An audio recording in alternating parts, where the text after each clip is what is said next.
Russia news and got a lot to get through. And want to start with this contrast that we've been pointing to on this show since November, and that is the difference between the United States and Ukraine and how concerned each government is about a Russian invasion.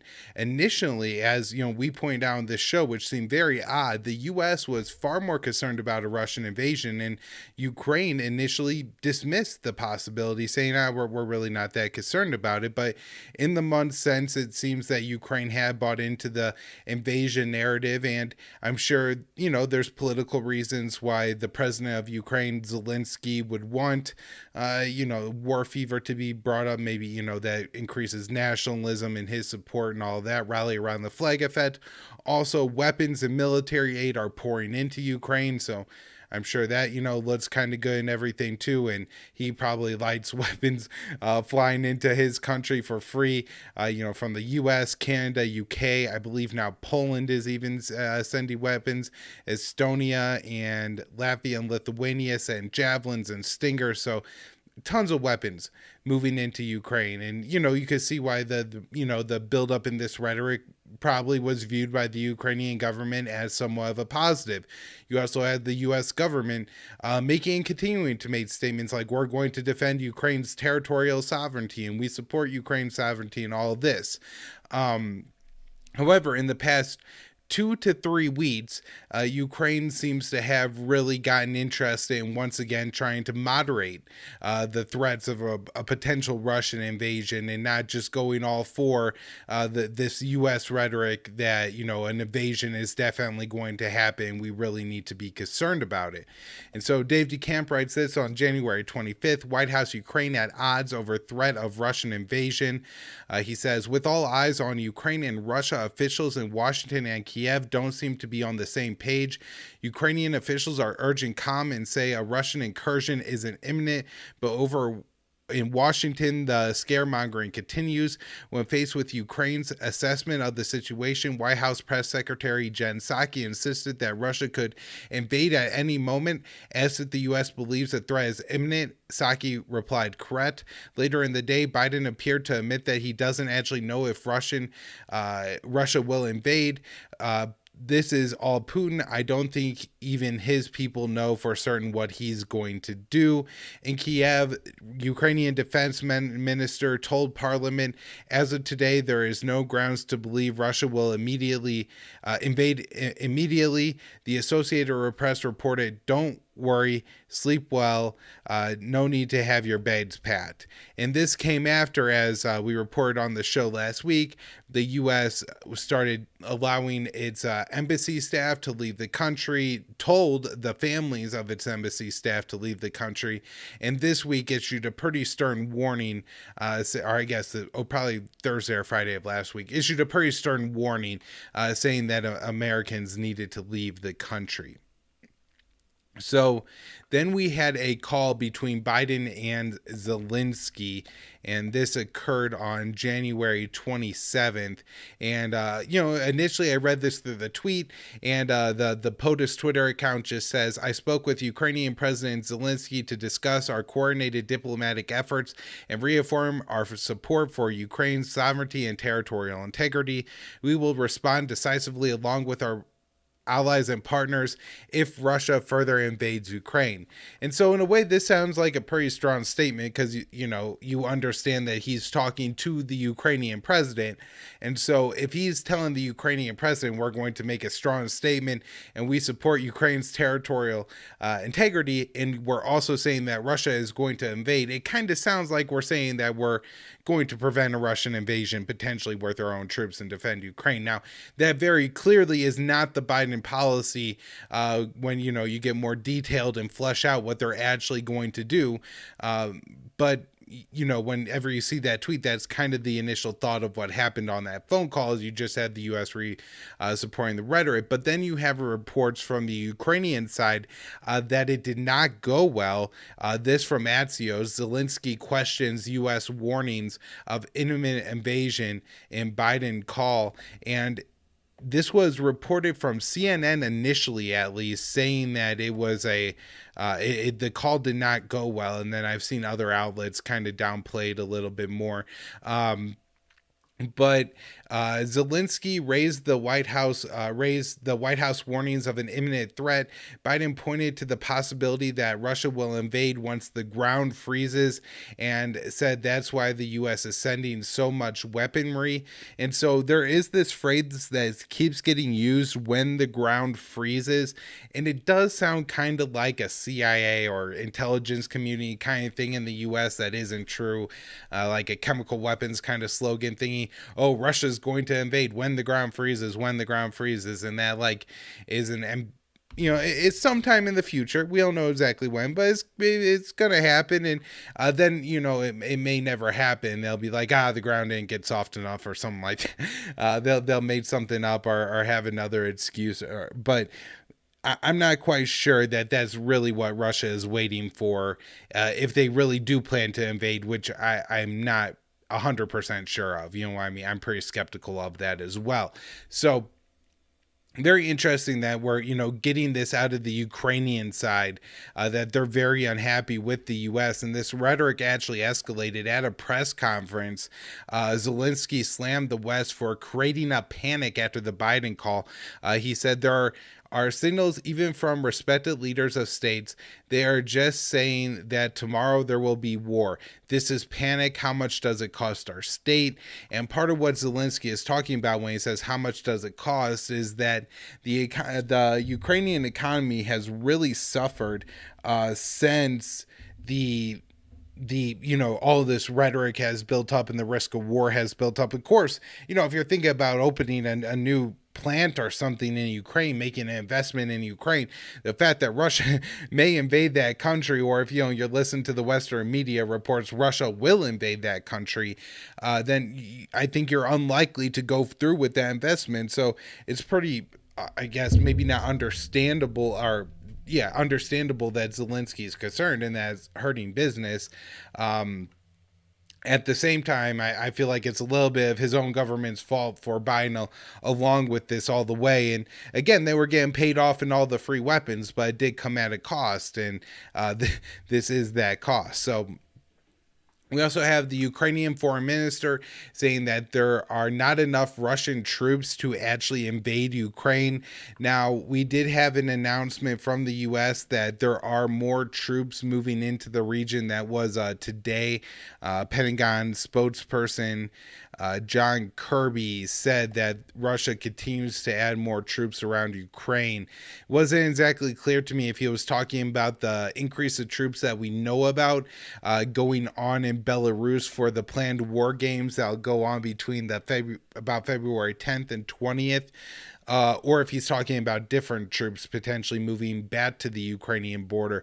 It's still unclear to me exactly how many troops are there. They've been using this around 10,000, 100,000 number for well over a month. And that's included times where the U.S. or Russia, removed 10,000 troops, and there wasn't like an acknowledgement or any change in that 100,000 number for that. And then when Russia's added more troops, they're still saying about 100,000, although I have seen some outlets actually go and start to talk about 125,000 using around that number. So all this very important and interesting. Now, a couple more points on like the diplomacy end. We have Russia saying that there's not going to be a war if it's up to Russia. Now, this could be taken in a couple ways, where Russia is really saying that, hey, we're committed to in any way avoiding a war, and unless somebody like invades the Donbass or attacks Crimea, there's not going to be a war. Or Russia could be saying that we would really like to avoid a war, but if they admit Ukraine into NATO, then war is going to happen. There's a lot of questions about what exactly this statement means, but I do think in general it's probably correct that Russia will look in any way to avoid a potential conflict in Ukraine. So my main reason, I guess, for thinking that Russia is still really dedicated to avoiding war, of course, is I think the Russians probably understand all the negatives that come with war, the cost, and how it's not going to be a paradise on the other end of it. There's still going to be a lot of spending to rebuild whatever was lost. Also, rebuild the crumbling Ukrainian infrastructure that they would have to build, like in Crimea. Even with that being, like a bloodless takeover, it was still a multi-billion-dollar like Russian project for infrastructure in Crimea and all that. And I'm guessing that they would see a similar situation in a lot of this other area. I also know, there's a lot of pensioners in that area, so annexing would of course be a big cost there too. Although I did read this week that Russia was actually going to start to at least give Russian passport holders in the separatist Donbass region the ability to access Russian pension. I'm not quite sure what that is compared to Ukrainian pension. My instinct would be it's a better deal, but I'm not exactly sure, and that could, drive more people to take the Russian passports, which they are offering in the Donbass region. Now, Russia's commitment to talks, though, we have the U.S. handing over their written response to Russia's security demands, and we got, from the U.S. and the Secretary of State saying that basically we didn't offer anything. On the last episode of the show, Connor Freeman broke down that there may have been some real Biden influence in there, and then there was some real back and forth onto what was actually going to go into that letter. And so there could have maybe been some positives in there, but given the U.S. and the Russian reaction, there weren't many. However, yesterday, the Russian Foreign Minister, Sergei Lavrov, said that they're waiting on a response from European countries on what they feel like their European security obligations from Western nations are, and then they're going to make another proposal on the Ukraine crisis. And so, reading this, it seems like Russia is still really interested in a detailed and nuanced round of negotiations with the West, and they have not, kind of committed themselves to the warpath. I'm not sure, if there's any kind of timeline on it from the Russian end. Like maybe, once we're into later February, they're going to be less interested in pursuing more rounds of talks and more confrontation. But I don't know about that. It seems at this point Russia is still pretty committed to the diplomacy path. And of course, the analysis from experts like Ray McGovern and Gilbert Doctorow, and as I've been talking about on the show, how even among, I would say, like the more anti-war, non-interventionist, realist type analysts, they are some of the most optimistic, not only on the potential for diplomacy here, but I guess how much Russia is really looking to get from the U.S. and how possible it is that something could be agreed to. And so a point Doctorow made on his recent interview on the Scott Horton show, which I think was really important, was, I guess, how much is Russia interested in the primary issues versus the secondary issues. And the primary issues, I guess, would be, Ukrainian NATO membership and things like that. And secondary be where missiles are placed and what kind of missile deals there are. And I think it's a very interesting perspective, and I really hope that he's right, that they're more concerned about the secondary issues than the primary one, because the U.S. continues to say that they're unwilling to talk at all with Russia about closing NATO expansion, at least westward NATO expansion and things like that, or eastward NATO expansion. What else was I going to say on this point? Maybe, being willing to agree to a more tentative or unofficial agreement on something like that, where you do have the U.S. statements that Ukraine isn't going to join NATO for 10 years. You do have the knowledge that I'm pretty sure that France and Germany aren't going to vote to admit Ukraine into NATO, and so the membership, at least for the foreseeable future, is pretty unlikely. So a verbal agreement on that, plus a natural in-written agreement on some kind of missiles, on troop deployments, on war games in Eastern Europe or something. Maybe that is something that really is the goal of Russia. Now, I guess, there is the perspective too of, does Russia really want to annex more of Ukraine, and what benefit would they have of doing that? And I've, talked about on the show how I think that there's a certain advantage to Russia to keeping the situation and the status quo as is. And so maybe Russia was just worried about the U.S. shifting too far away from the status quo when all of this is really about trying to lock in the current situation and maybe, just get a little bit more on keeping weapons out of Ukraine versus actually trying to get a guarantee on Ukrainian NATO membership, which is more what I've been saying on the show. So I want to point out that, I might be shifting my position a little bit, but this is all a lot of information. I'm just trying to give you, what I'm hearing and everything and breaking it down in the different perspectives on this. So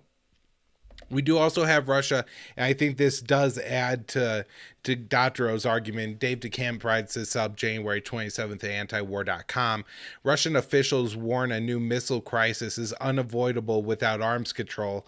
A Russian arms control official said Thursday a new missile crisis is unavoidable without the U.S. and Russia reaching new agreements on arms control. Specifically, Russia is seeking a moratorium on the development of short and medium-range missiles in Europe that were previously banned under the Intermediate Range Nuclear Forces Treaty, the INF Treaty, which the U.S. withdrew from in 2019.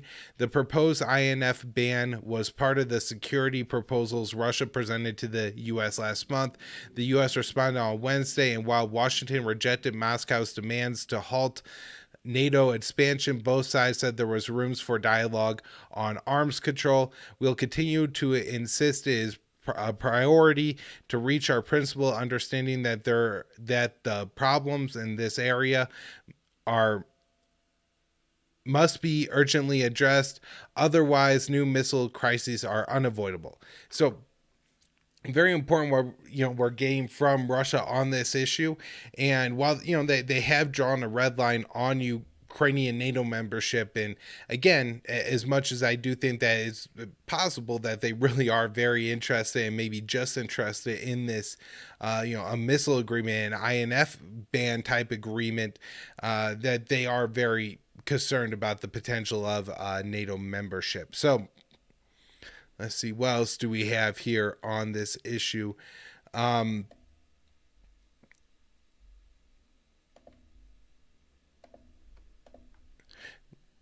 We have the Nord Stream 2 will not be moved forward if Russia invades Ukraine, according to the State Department, this from Reuters.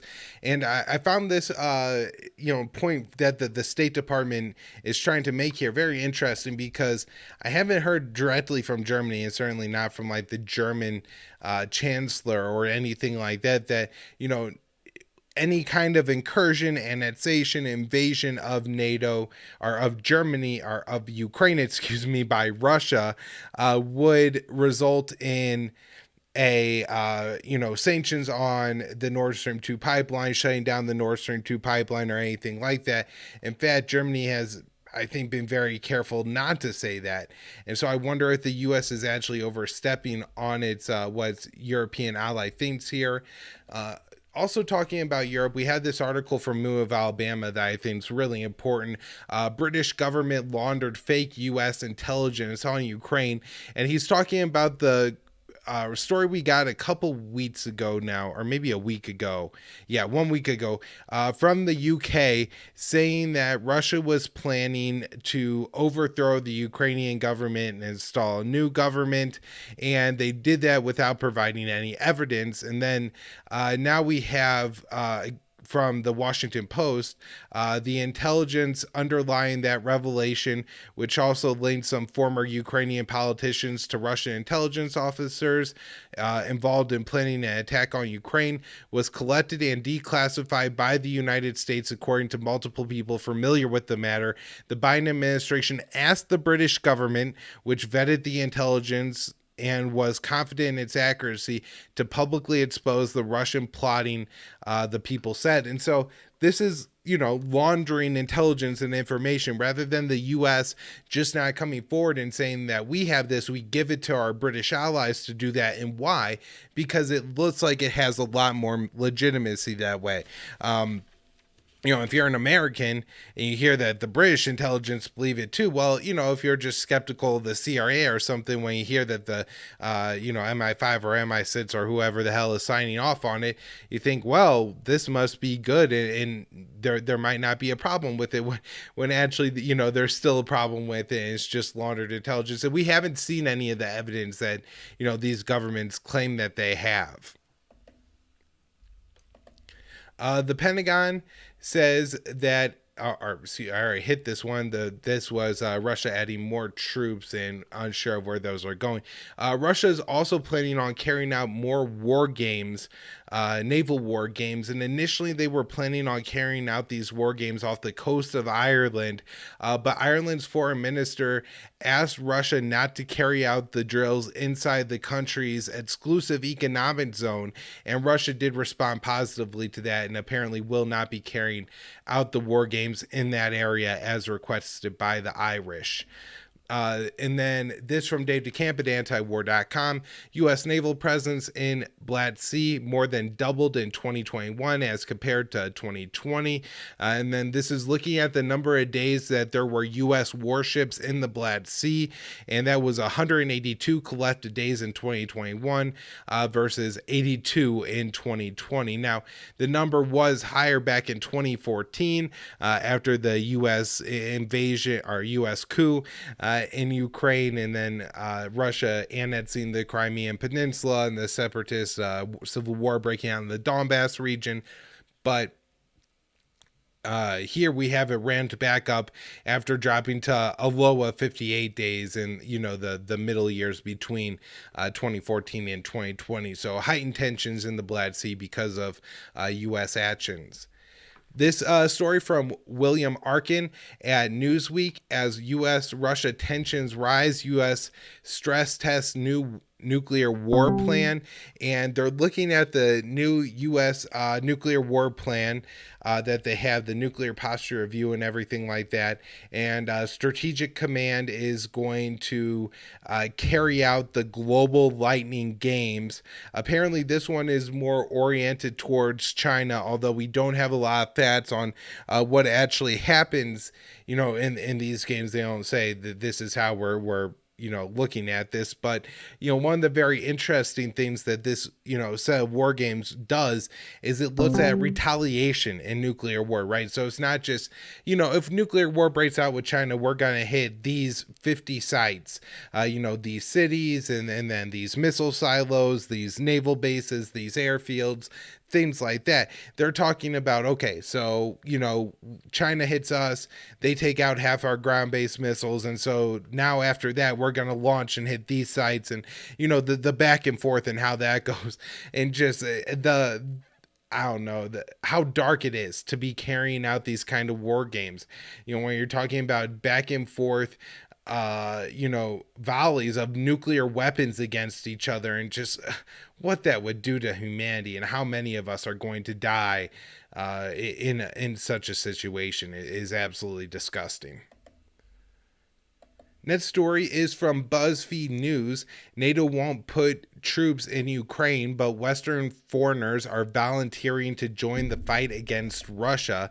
And very interesting here, they say about 300 people total, I believe, and 40 from the US, 12 from the UK, others from the European Union are traveling to Ukraine and joining up with the Ukrainian military. Now, they say that, some people are doing this because they want money, or, just looking for adventure, war stories, things like that. But then there are also extremists who have seen opportunities to link up with far-right paramilitary groups in the Ukraine, and they really don't elaborate on that point, but I really think it's an important point. If there are Westerners, people from the U.S. traveling to Ukraine to join up and fight with extremists, then, this is essentially what happened in Syria with the rise of ISIS and all the problems that came from that. And something we should really be concerned about. It's absolutely shocking to me here, too, that BuzzFeed writes an article where they could go off on right-wing white nationalist extremist and choose to only mention it one time in that article.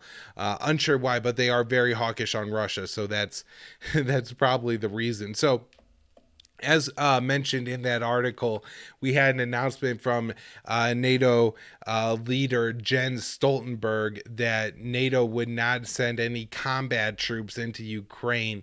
Now, he did say combat troops, so that could mean that, they're sending trainers and things like that into Ukraine. I think there's Canadian and British forces there. Of course, the CIA paramilitaries are apparently fighting, at somewhere in Ukraine and training somewhere in Ukraine as well. But there's definitely activity by Western forces in that country, although Stoltenberg is saying that there's going to be no more combat forces. So continuing with that, I think general policy and idea that the U.S. isn't serious about fighting a war on behalf of the Ukrainian government against Russia. Biden says he'll send troops to Eastern Europe in the near term. Not exactly sure where these are going. He did say it would be not a lot of troops.